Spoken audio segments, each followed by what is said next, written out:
3 veces por semana. Estamos hablando de 9 litros en una semana. En este momento estamos aplicando, digo estamos porque lo veo en la gente que trabaja en el campo, arriba del doble y a veces hasta el triple de esas cantidades de agua. O sea, y eso que les estoy hablando de un número, el número que yo les estoy diciendo es un número estimado con base en la experiencia de trabajar comercialmente con productores. Eh, yo estoy seguro desde que desde el punto de vista de investigación científica podemos todavía ser más precisos y a lo mejor estaríamos hablando de esos 3 litros en demanda máxima, de a lo mejor 2 o 2,5 litros, ¿no? Imagínense el tamaño del impacto que es eso si lo podemos hacer. ¿En cuántos cultivos quieren aquí? Los que están más tecnificados en términos de riego. Cítricos, que estamos andando ya entre las 25 y 30 mil hectáreas solamente en el estado de Yucatán. Y a lo mejor en toda la península estaremos hablando de unas, ¿qué será? 35, 40 mil hectáreas. Imagínense lo que es bajarle en esas proporciones o ajustar en esas proporciones las cantidades de agua. O sea, definitivamente yo diría que la respuesta a la pregunta que acaba de formular, doctor, diría que pues no, no estamos haciendo un manejo sustentable del agua de río. Muchísimas gracias por su respuesta, maestro Wilson. Sí, abonando a esto, creo que necesitamos un monitoreo, ¿no? Un monitoreo constante para saber qué cantidades realmente se necesitan para cada uno de los cultivos, ¿no? Y poder tener esas cantidades, ¿no? Y poder saber cuánto se está agregando en el momento de la siembra, en el momento de las diferentes etapas que tienen incluso los cultivos, ¿no? Es muy importante. ¿Alguien más quisiera añadir en esta pregunta? ¿Puedo complementar, doctor? Adelante, por favor. Bueno, primero agradecer por la invitación y pues contento de estar aquí. También contento de coincidir con el maestro Wilson. Creo que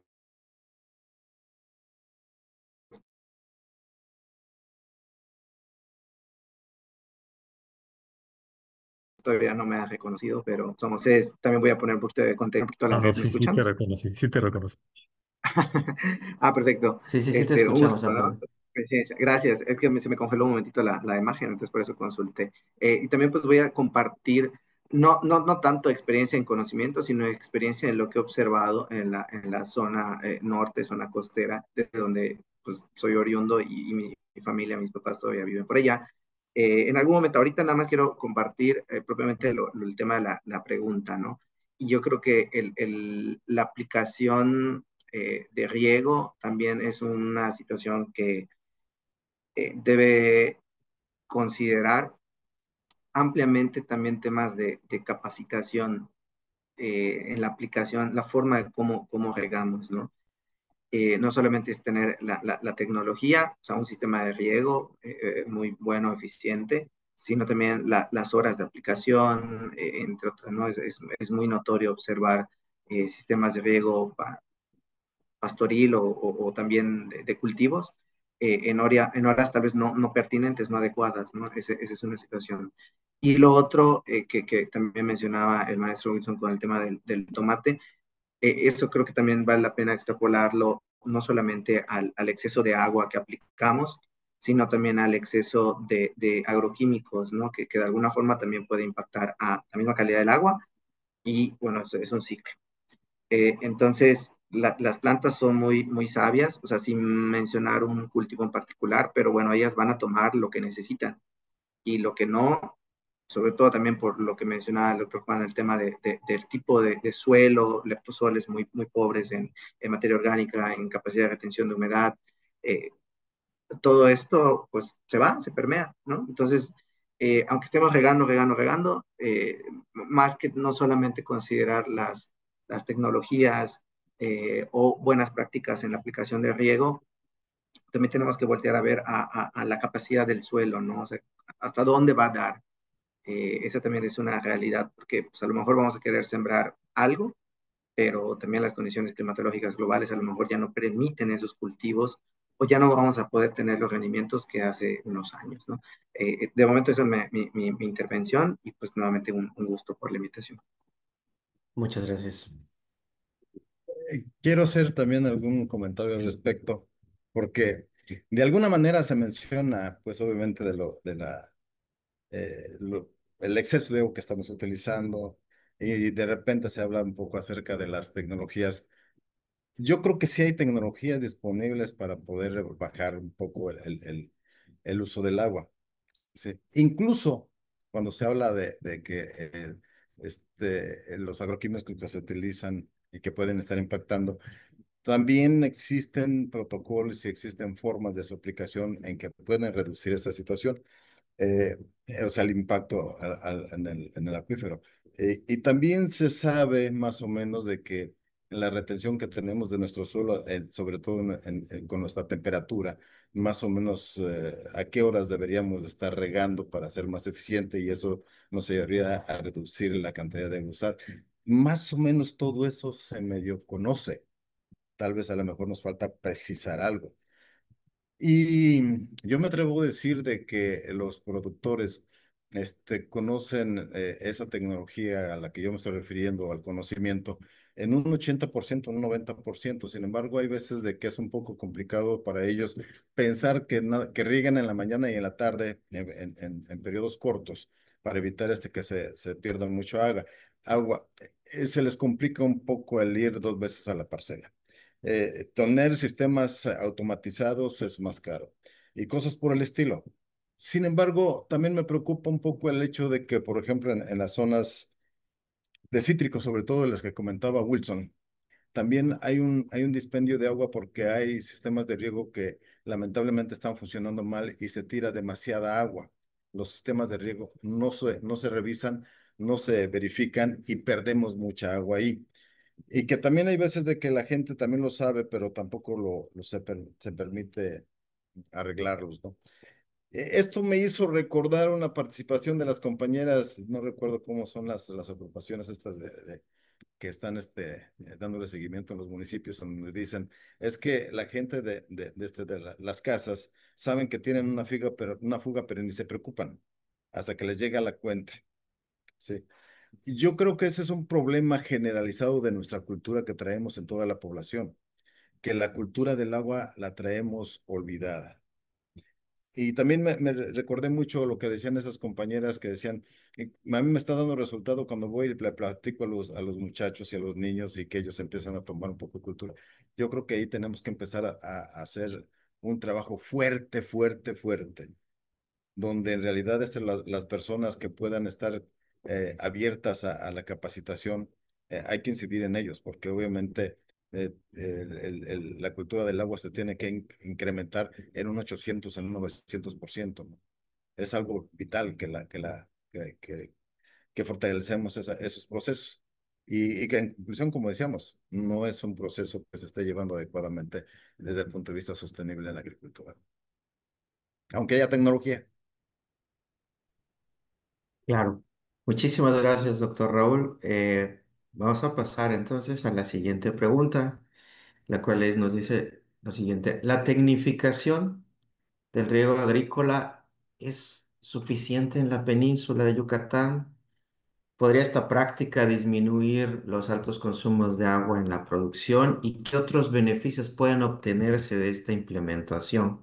Ya mencionaban un poco sobre el costo, ¿no?, de esta parte. ¿Hay alguien que quiera participar en este punto? Eh, si vamos en el mismo orden, eh, yo creo que no tengo un dato exacto de qué tanto tenemos de superficie en la península, de superficie agrícola, este, ya con sistemas de riego, por ejemplo, ¿no? Pero yo diría que una de las cosas que tenemos que eh, tener claro antes de hablar del crecimiento del riego es que el agua que tenemos no es infinita, ¿no? Y que nuestro ecosistema es muy frágil. muy frágil. Tenemos eh, el agua muy cerquita en el subsuelo y la contaminamos terriblemente, ¿no? No solamente en el área agrícola. Además, estoy seguro de que se contamina en otras zonas del país y nos llega a nosotros, ¿no? Probablemente hasta fuera del país y nos llega a nosotros. Entonces, el crecimiento agrícola, yo diría, el crecimiento agropecuario no puede ser infinito. Nos falta regulación en ese sentido, porque si sigue creciendo el área agrícola o el área ganadera, también van a querer poner sistemas de riego y eso va al desastre, ¿no? O sea, yo en lo personal, sin tener muchos datos, solamente de observar lo que pasa en los campos y lo que pasa en mi casa, ¿no? O sea, la casa donde yo vivo es simplemente el tiradero de cosas que hacemos al subsuelo es increíble y la inconsciencia que tenemos de ello es todavía creo que mayor, ¿no? Pero regresando al punto, ¿no? De los sistemas, em, yo diría, hay que poner un límite, no sé quién lo tiene que poner, pero hay que poner un límite al crecimiento tanto de la sí, de lo agropecuario y obviamente de los sistemas de riego. Es la única forma que podemos parar o al menos limitar el crecimiento de la infraestructura de riego, porque si no, esto se va tan grande como sea la superficie agrícola, casi igual será la superficie de riego, porque la tenemos aquí cerquita, ¿sí? Entonces, nos falta regulación, definitivamente nos falta regulación. Eh, pues sí, sí podemos crecer un poco más, pero yo diría, ¿por qué pensar en crecer si no somos eficientes? Si lo acabamos de comentar. O sea, si vamos a seguir creciendo con la misma ineficiencia, o sea, ¿a dónde va? Vamos al desastre.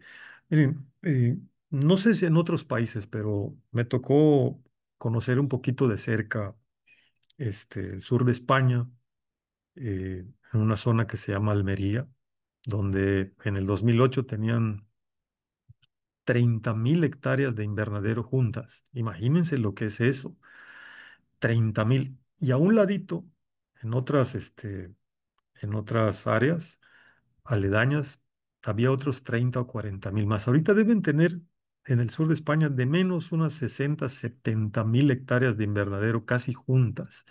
¿Se imaginan lo que es regar 70.000 hectáreas? Porque son hortalizas, ¿eh?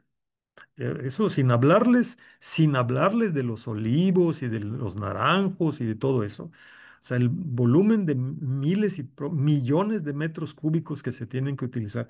Esa gente se le dice en cada campaña, que nosotros llamamos ciclo de cultivo, en cada campaña le dicen, tienes tantos metros cúbicos para disponer, para poder sacar tu cultivo. O sea, un ciclo de 6 meses o de 8 meses o de 10 meses, tienes este volumen de metros cúbicos. Esa gente sabe con bastante precisión cuántos litros se necesita para poder sacar un racimo de tomates, por ejemplo, ¿no? Nosotros parece que nos estuvieran contando una fantasía, ¿no? Porque además hay otra cosa, creo que lo decía el doctor Alfredo hace un momento, en ese volumen de agua se va también un volumen de plaguicidas, un volumen de fertilizantes que igual van al manto freático, ¿no?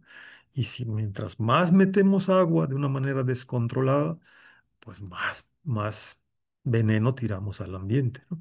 Entonces yo creo Claro, que sí es pertinente la pregunta de qué tanto habrá de infraestructura de riego, pero yo creo que antes que eso habría que pensar hasta dónde nos conviene crecer, pero de manera eficiente. De manera muchas eficiente. gracias. Eso es urgente. Claro, muchas gracias, maestro Wilson. Mm, Nada más para confirmar, la pregunta es la de la tecnificación del riego agrícola es suficiente en la península de Yucatán. Así es. Sí. Ok. Bueno, ahí yo no me atrevo a opinar tan a fondo por el tema de que igual desconozco el tema de la de la superficie y de realmente la tecnificación en tema de riego. Entonces me voy a limitar un poquito nomás a compartir una perspectiva un poco más local, ¿no? Eh, También rescatando un poco lo que comentó el doctor Raúl, o sea, también hay que considerar de que aunque tengamos los mejores sistemas, las mejores tecnologías, incluso de tecnología extranjera, si no hacemos mucho en el tema de concientización, de capacitación, de la aplicación adecuada, aunque sea el sistema lo más moderno, pues tal vez no va a terminar de tener los resultados esperados, ¿no? Otra situación también es el tema de las zonas de riego, y es ahí donde quiero compartir la experiencia. Mi papá hace 25 o 30 años tenía un predio cerquita a Chilam de Bravo, entre Chilam de Bravo y Chilam González, y sembraba tomate y se daba muy bien y llovía. Y eso también hay que tomarlo en cuenta, ¿no? Dejó de llover, tanto así que incluso la actividad ganadera que no era intensiva, pero pues ya tampoco era posible. Entonces fueron dos actividades productivas que en otras partes del estado sí se dan, pero bueno, en esa región ya fue imposible, ¿no? Por más que regaba, por más que agregaba fertilizante, no. Y también luego pasó otra situación social que intentó tecnificar para poder mantener esa actividad, puso sistemas de riego y luego vino otro problema social, ¿no? Le robaron todo el sistema de riego. Entonces fueron varios factores que, bueno, decidió él ya retirarse de esa zona porque ya era muy costoso producir y bueno, ya con el tema también del riego, pues ya no podía competir, ¿no? Entonces sí es una problemática creo que muy compleja, no solamente es el tema de tener la tecnología, sino también mucha concientización, ¿no? Es lo que podría compartir. Muchas gracias, doctor Alfredo. Doctor Raúl. Yo casi estoy seguro que se puede tecnificar. Por supuesto, yo ya comentaba de que hay tecnología para hacerlo, pero antes de abrir pues, más superficie, tendríamos que regular la que existe, hacerla más eficiente. Posiblemente en una hectárea de chile habanero y de tomate puedo superar el promedio tecnificándola y llevándola adecuadamente, ¿no? Hay que recordar por lo que comentaba mi compañero anterior, que estaba hablando, que también en la zona se nos han presentado una serie de plagas y enfermedades que han dado al traste y han hecho más difícil, sobre todo algunos cultivos, bueno, desde los cítricos, que tenemos varias enfermedades, y el chile y tomate que tienen el problema de la transmisión de virosis por mosca blanca, y eso implica que tengamos que estar aplicando más insecticidas para controlar el vector, etcétera, etcétera. Y esto obviamente nos lleva a de que en esas aplicaciones se usa agua para obviamente aplicar los insecticidas. Hay alternativas que son menos impactantes al medio ambiente, que son algunos productos que se están introduciendo, ya hay algunas evidencias de hacerlo, pero también tenemos nuevamente la cultura. Hay muchos productores que dicen, si no huele fuerte y si no me hace daño cuando lo toco, es que no le hace nada tampoco al bicho. Entonces, también la cultura en ese sentido del productor, donde quiere incluso aplicar dosis más altas cuando se le sugiere, lamentablemente eso se da. Entonces, vuelvo a insistir mucho de que no hay que crecer, hay que eficientar lo que tenemos con la tecnología que existe y llevando a los productores con mucha cultura y con mucha conocimiento que deben de tener para poder eficientar todo lo que se tiene en el campo y que se puede, sí se puede. Y a lo mejor tendríamos que irnos hacia los jóvenes y los niños, pero hay que recordar también que los jóvenes y los niños no quieren entrarle ya al campo. Es difícil, obviamente, la situación en la que nos estamos enfrentando. Y los que están en el campo, que ya son señores ya grandes, a veces no aceptan mucho las recomendaciones que se les dan. Entonces, la complicación es un poco fuerte en este área, y sobre todo porque están incorporándose a nuestra zona. Empresas de otros estados que traen tecnología, sobre todo de uso de gran cantidad de agua y de gran cantidad de agroquímicos. Y si no hay quien los regule, vamos a tener problemas muy serios. Muchas gracias. Vamos a dejar las preguntas para la parte final, por favor. Veo que alguien tiene la mano levantada. En un momento lo abordaremos. hay varias preguntas que tenemos que responder. Vamos a esta parte, ¿no? De necesitamos ahorrar agua, necesitamos dosificarla de manera adecuada y hay una tendencia que se está dando a nivel mundial. Esta tendencia, y va al respecto a la pregunta, las aguas residuales tratadas deben de ser utilizadas en la producción agrícola y actualmente se practica esto en la península de Yucatán. Maestro Wilson. No, no conozco mucho del tema, yo me declaro que no soy muy conocedor. Este, entiendo que por ahí hay problemas de aguas residuales, incluso de biosólidos, ¿no? Que se está intentando utilizarlos en agricultura, pero eh, entiendo que también hay una regulación que hay que seguir. Y me parece, en algún momento revisé algo de ello y me parece que todavía está muy light. Como verán, a mí no es que me gusten las reglas, pero a veces no nos queda de otra. O sea, nos estamos hundiendo y no hay de otra, hay que forzar. En el ejemplo que les puse hace un rato de España, no solamente les restringen el agua, sino se las cobran, ¿no?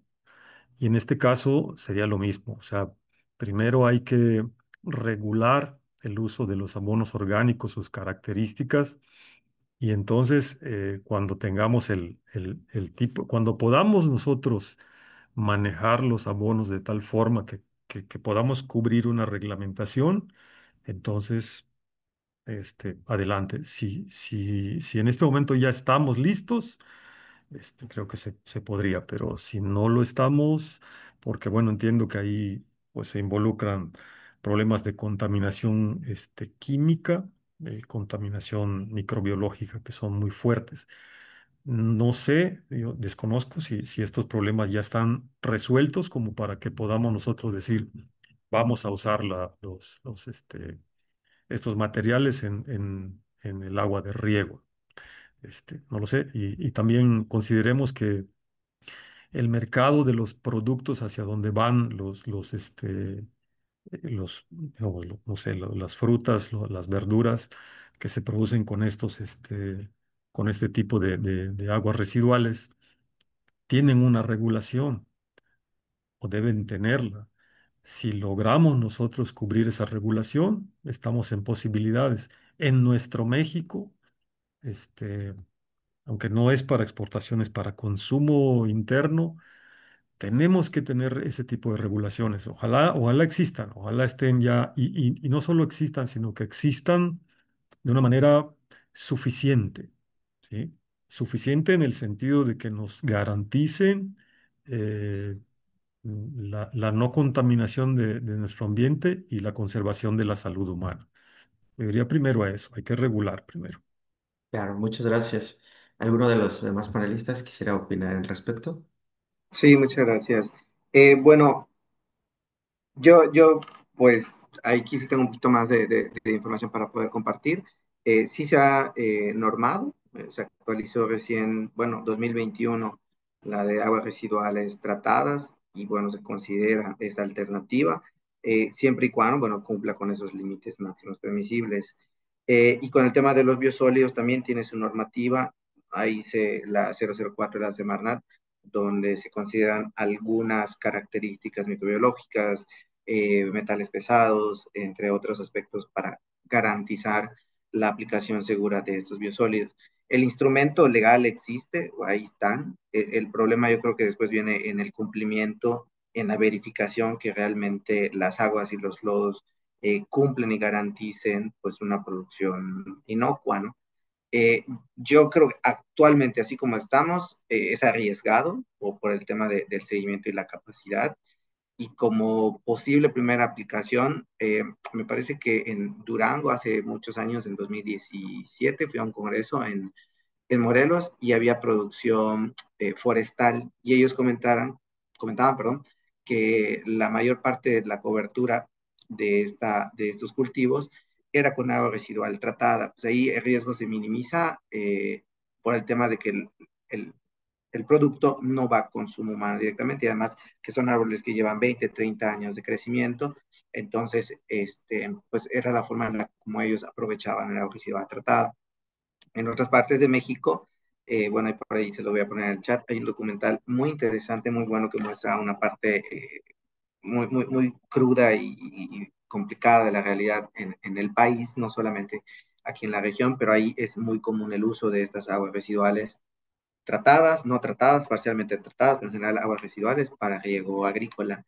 El documental se llama H2OMX, está en YouTube, lo pueden encontrar. Es un buen complemento que muestra esta situación. Pues ellos también lo plantean como una necesidad porque es una fuente de agua y nutrientes, pero también están conscientes que hay un riesgo asociado a la producción y cultivo con estas aguas, ¿no? Yo desconozco si hay alguna planta, bueno, desde luego de parte de Japay no creo, porque se va a pozos profundos y por alguna empresa, industria o sector que esté eh, regando para fines productivos, no sé, actualmente, ¿no? Hace igual 2018 tuve oportunidad de ir a unos campos experimentales de producción pecuaria. Ellos estaban regando plantas de coco y jatrofa, pero pues todavía no tenían como que resultados para poder decir, ah, bueno, si está funcionando, no está funcionando. Estaban en fase experimental, ¿no? Eso es lo que pueda compartir al momento.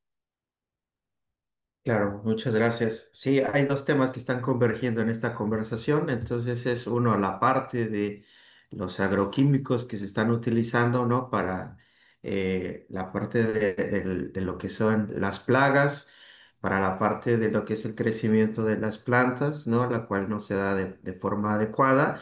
Y la reutilización ahora entonces de las aguas, ¿no? De las aguas que podemos tratar, de la parte de la normatividad, que es importante, ¿no? En este sentido. Y bueno, creo que esos temas son muy importantes, ¿no? Tecnificación, uso de agroquímicos, que finalmente pasamos la contaminación del suelo a las aguas nuevamente y después esas aguas las reutilizamos. Y bueno, es importante destacar estos puntos. Doctor Raúl, quisiera mencionar algo al respecto. Sí, mira, en realidad la pregunta es si se puede usar. Claro que se pueden usar. Aquí el detalle está, volvemos un poco al esquema de la normatividad. ¿Quién la verifica? ¿Quién hace que esa normatividad se aplique y obviamente se cumpla para poder tener obviamente las aguas disponibles y de calidad para su uso? Tenemos la norma mexicana, la NOM 003, si no mal recuerdo, que esa establece todas las prácticas que se deben de hacer a las aguas residuables para ponerlas en uso, o más bien en la disposición bajo la calidad que puede utilizar en la agricultura. O sea, la normatividad existe y también existe la normatividad para cómo procesar todos los lodos, ¿sí? Que incluso hablan, por ejemplo, y yo me pongo a pensar de todos los lodos de las coladeras que tenemos en Yucatán, ¿qué se hacen con esos? También se pueden aprovechar en la agricultura. Tienen su proceso. Aquí es importante nuevamente cómo le hacemos para que se apliquen las normas y las leyes en las diferentes áreas donde se debe de estar realizando una actividad agrícola, pecuaria, forestal y que tengamos nosotros la certeza de que es inocua. Sí. Y volvemos un poco al esquema, que esto va de nuevo hacia los agroquímicos, porque en los agroquímicos existe todo un proceso para su uso, ya sean los fertilizantes sintéticos o los abonos, que en este caso dentro de los abonos pueden entrar las excretas animales o los biosólidos que están saliendo de algunas granjas. Nos quejamos de las granjas, de que tienen mucha contaminación, pero en los pueblos y en las ciudades donde hay más contaminación, no tenemos plantas de tratamiento tampoco. ¿Sí? Entonces es una situación en donde lamentablemente como que nos volteamos a echarle la culpa a un sector y los otros sectores también tienen un problema serio de contaminación y que nos contaminan el agua también para la agricultura. ¿Sí? Como decía Wilson, nosotros podemos estar contaminando aquí, pero esa agua puede estar recirculando y llegar a ciertas áreas de cultivo. Yo les recuerdo por allá, el compañero Alfredo, si no mal recuerdo, dijo que su familia era de Santún por allá, o de esa área. allá teníamos nosotros la zona hortícola por excelencia hace muchos años y se utilizaban los abonos y los abonos también ayudan incluso a conservar el agua. Si hace uno un análisis adecuado de los abonos, verifica que la cantidad de coliformes sea bajo, la cantidad de metales sea bajo, adelante, se pueden utilizar. Pero existe toda una normatividad que hay que aplicarla. Y nuevamente, tenemos normatividades. ¿Quién nos ayuda a que se apliquen? Tenemos que hacer también cultura en los pueblos y en toda la gente para que también lo hagamos en forma voluntaria. Así es muy importante esta parte, ¿no? Las normatividades, hablábamos de la NOM 001, hablábamos de la NOM 003 en términos de agua y de la NOM 004 en términos de biosólidos, De ¿no? bisólido, exacto. Finalmente, de todos estos procesos productivos, ¿no? Pueden ser que podamos seleccionar algunos donde no hubiera tanta contaminación, que fuera fácil de degradar y que finalmente cumplan con estos criterios que nos establecen las normatividades y que podamos reincorporar todos esos biosólidos, que pueden ser sólidos o pueden ser líquidos también, ¿no? Y que se pueda aprovechar esa parte para tratar de disminuir las cantidades tan grandes que se consumen de agua en la parte agrícola y recuperar esa parte de economía circular con la parte de los nutrientes que también traen este tipo pues, de residuos, ¿no? Que finalmente ya pasan a ser ahora un producto. A nivel mundial esto se ha estado realizando en grandes cantidades en México. En México todavía no lo hemos hecho de forma adecuada, pero creo que es muy importante justamente ver que si se va a aplicar, que se tengan esa supervisión, ¿no? De cumplir, que realmente se cumplan las normatividades para asegurar que finalmente los cultivos, pues no vayamos a tener un problema más grave, ¿no? Hablábamos del caso de los agroquímicos, ¿no? Una vez que se dispersan en las plantas, en los cultivos y después se hace el riego, pues pasan a la parte de los suelos y después a la parte del agua, ¿no? Y en los sistemas de tratamiento tenemos un problema muy grande. Sí, ya estamos en tiempo, perfectamente. Bien, nada más para finalizar esta parte, las moléculas que se utilizan, ¿no? De los agroquímicos, después cuando llegan a las plantas de tratamiento es muy difícil de degradarlas. Nos cuesta mucho trabajo, tenemos que fortalecer el tren de tratamiento de las aguas residuales para poder destruir estos compuestos que tienen tiempos de vida muy grandes. Bien, vamos a finalizar esta parte y vamos a pasar a la sección de preguntas. Hace un momento había una persona que había levantado la mano, aquí de las personas que tenemos en el auditorio. En este momento puede participar. Adelante, Gonzalo Meredia. Gracias, gracias por toda esta información. Yo la verdad que no estoy tan familiarizado con la parte agrícola.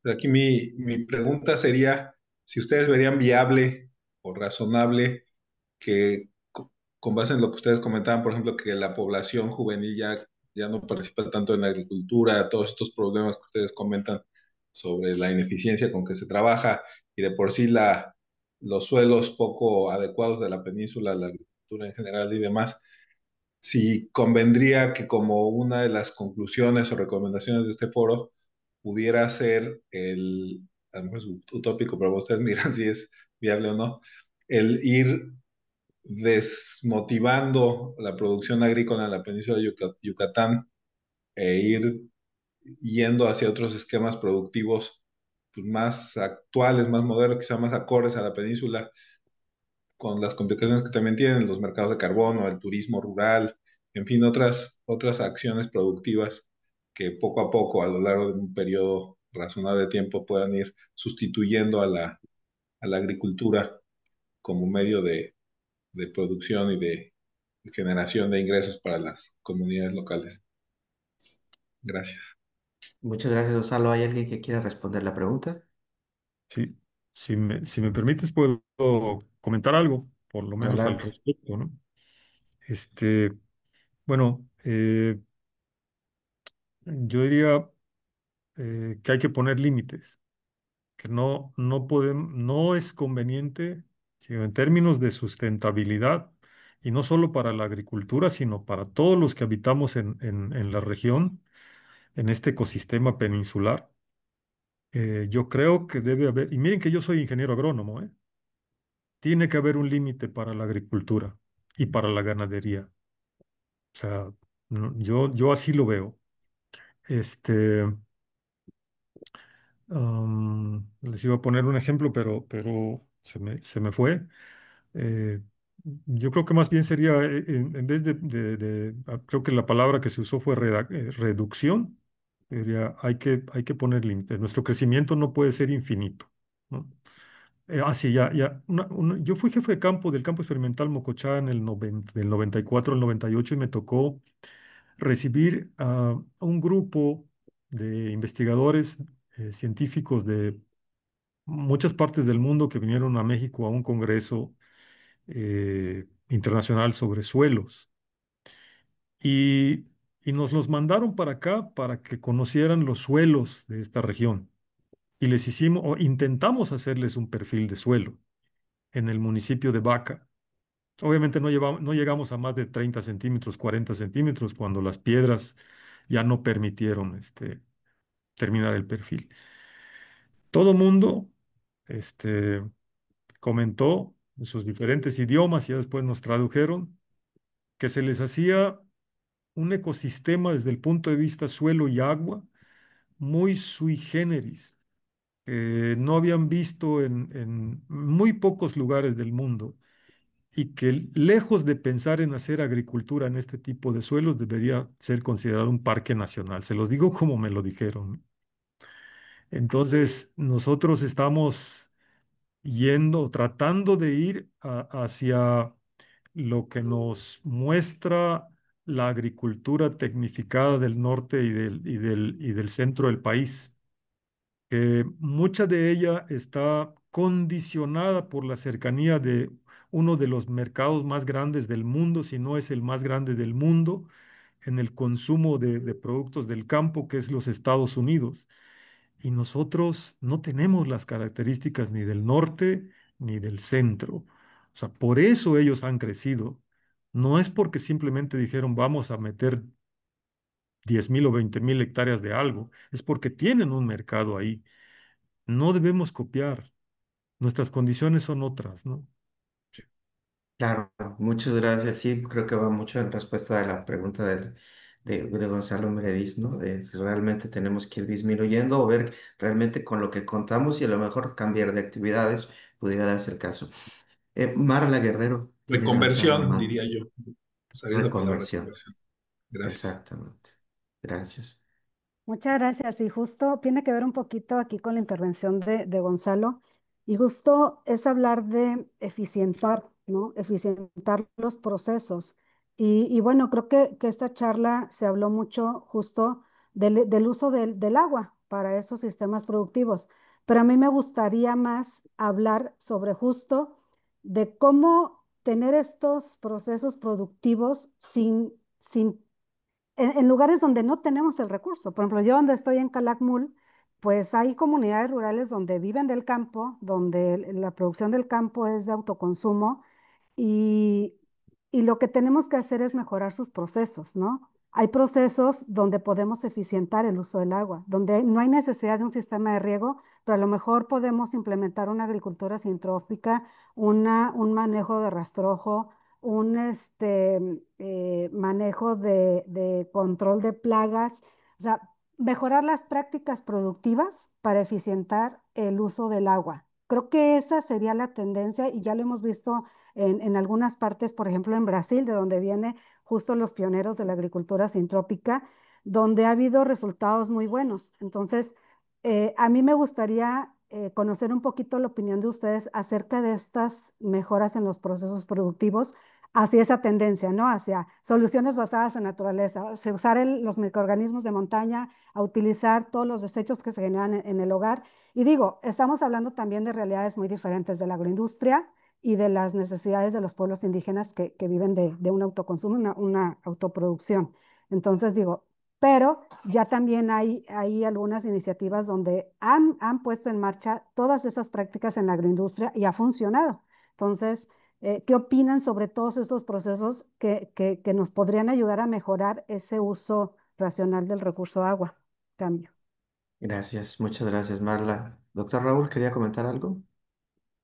Bueno, por supuesto que estos sistemas, de hecho, de alguna manera, prácticamente nosotros los fuimos eliminando por irnos a los cultivos, a los monocultivos, ¿no? Yo creo que los sistemas de policultivos es un sistema que de alguna manera siempre mm, se ha sugerido que se utilicen porque son los que ecológicamente te dan los mejores resultados. Pero el problema es de que lamentablemente se empieza a tener las necesidades, obviamente, de que los cultivos o nuestras actividades sean económicamente bastante aceptables. Y entonces nos metemos en problemas porque no tenemos la suficiente eh, producción de un solo cultivo para poder solventar las necesidades que tenemos. Ahorita, por ejemplo, también una de las cosas que tenemos es de que la milpa ya no está funcionando como milpa, como antes era, ¿no? De que teníamos nosotros como pivote el maíz y teníamos calabaza, frijol, chile y algunas otras cosas que lo hacían un sistema eh, multiespecies. Y al hacerlo multiespecies, tienes un beneficio de algunos cultivos que benefician a otros y que además ese efecto de multiespecies también hace crecer a una serie de individuos y de insectos que pueden ser patógenos o pueden ser depredadores de otros que son plaga. Esos sistemas son bastante interesantes y que los conocíamos y los hemos olvidado por irnos nada más a tratar de hacer ahora el maíz altamente rendidor para tener más maíz e incluso vender. De alguna manera, socialmente hemos ido no sé, orillando a los productores a que se dediquen a este tipo de agricultura más rentable, por así decirlo, que buscar tal vez tener un estrato, multiestratos y multiespecies, pero el problema es luego buscar la forma de comercializar cada uno de los cultivos en diferentes etapas. El productor normalmente no es muy afecto a buscar mercados, casi siempre le compran en su parcela y si no tienen por ahí una suficiente producción, digamos, de aguacate, que pudiera estar aguacate dentro de la milpa o alguna otra, no se la van a comprar a su parcela y es difícil que lo saquen. Hay todo un esquema que existe en la misma, aquí en las zonas, que yo creo que se pueden implementar. Sí existen análisis de esos. También existe los procesos de la milpa en donde los rastrojos se dejan de un ciclo a otro. Sin embargo, también se veía de que esos rastrojos a veces eran un riesgo para las quemas para los incendios. Entonces, hay toda una serie de cosas que de alguna manera incluso tenemos que estar analizando y verificando realmente cómo pueden funcionar aquí. De que existen, sí existen algunas prácticas y ya se han analizado y que se pueden implementar, por supuesto, ¿no? Yo creo que tenemos que regresar incluso a ese tipo de esquemas de multiespecies y de los multiestratos donde tenemos que jugar incluso un papel con en el mismo monte o la selva que tenemos nosotros, ¿no? Y que nos lo permite la selva, ¿no? Claro, muchas gracias, doctor Raúl. Sí, yo creo que tenemos que ir hacia esa parte. A mí me tocó ver en algunas comunidades donde se les montaron los biodigestores anaerobios, esas bolsas, Sí, ¿no? Una geomembrana y recibieron la capacitación las personas, ¿no? Entonces, tenían a sus animalitos y llevaban las excretas, las colocaban ahí, ¿no? Y les explicaron cómo tenían que utilizar el biodigestor, utilizaban el biogás para su cocción de los alimentos y después la salida de ese biodigestor lo volvían a aplicar y lo llevaban a sus parcelas, ¿no? Entonces, hay personas que sí lo hacen, ¿no? Sí lo hacen se forma esa parte sustentable, esa parte agrícola sustentable. Sin embargo, necesitamos más capacitación, ¿no? Para ese tema. Bien, por cuestiones de tiempo, vamos a concluir esta sesión. Vamos a sacar tres conclusiones en esta parte. Me llamaron mucho la atención los temas donde mencionábamos que no contamos con los datos técnicos, ¿no? Sobre cantidades y temporadas en las plantas que tengan para tener una adecuada producción, ¿no? para esta zona, ¿eh? Realizar, sí, en esta Para zona, esta zona. exactamente, en esta zona, por las condiciones tan complicadas que tenemos de clima y de suelo, ¿no? El tema de realizar dos veces el riego es problemático para los agricultores y ahí la tecnificación finalmente resulta ser costosa, ¿no? Hace falta la capacitación en el área de agricultura y la concientización en la población sobre los riesgos en la contaminación del agua, finalmente, sobre el uso de agroquímicos. Es necesaria la regulación en la agricultura en términos de riego y también sobre el uso de agroquímicos. Y bien, con eso entonces cerramos este conversatorio. Les agradecemos mucho a la participación que han tenido tan activa en todo este día. Y bueno, no sé si Juan Ramón, finalmente regresamos nuevamente a las sesiones o aquí terminamos.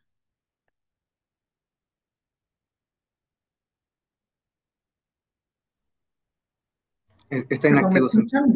¿Ven mi pantalla?